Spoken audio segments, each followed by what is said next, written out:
A migrant crisis is growing in North Africa as thousands try to reach Europe, leaving dozens dead. CBS's Aiden Stretch will have more on that story in just a few moments. But first, we begin at Camp David, where President Trump is addressing conflicts in the Middle East. Here's Natalie Brand. I want to thank all of you for being here. As President Trump convenes his cabinet for a meeting at Camp David, Iran said Friday it launched strikes on U.S. military facilities in Kuwait.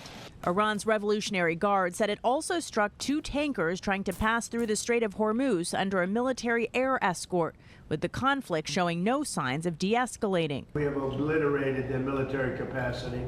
Again, they've got some left, but soon they won't have some left. While uncertainty swirls around next steps in Iran, President Trump touted potential progress in Gaza, where he says Iranian-backed Hamas has reached an agreement with his International Board of Peace. This disarmament deal that you brought about with Steve and Jared's work on Hamas is another big step as well.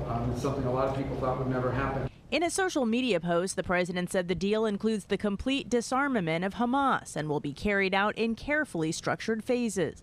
So Hamas would have to give up heavy weapons. They would have to, and they would have to be handed over to like an international security force that they're going to put up, and it would be neighboring Arab states and other states that would help. But an Israeli source says there will be no withdrawal of its troops without Hamas truly disarming. And Hamas says it won't put away its weapons until Israel withdraws, leaving uncertainty around the deal. Natalie Brand, CBS News, the White House.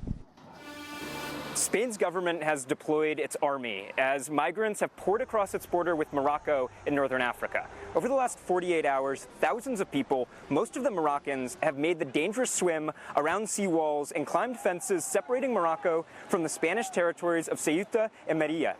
The two enclaves sit on Morocco's northern coast, but are Spanish territory, making them the European Union's only land borders with Africa. Local officials have blamed the surge on a recent Spanish Supreme Court ruling, which makes it harder to turn away migrants arriving from Morocco by sea. Crossing the border does not mean free movement across Europe. To get across the channel to where we are now in mainland Spain, migrants would have to pass additional border controls. Still, the crossings have drawn scrutiny from conservative leaders across Europe, including Italian Prime Minister Giorgia Meloni, who said she is prepared to take extraordinary measures to defend Italy's borders and its citizens.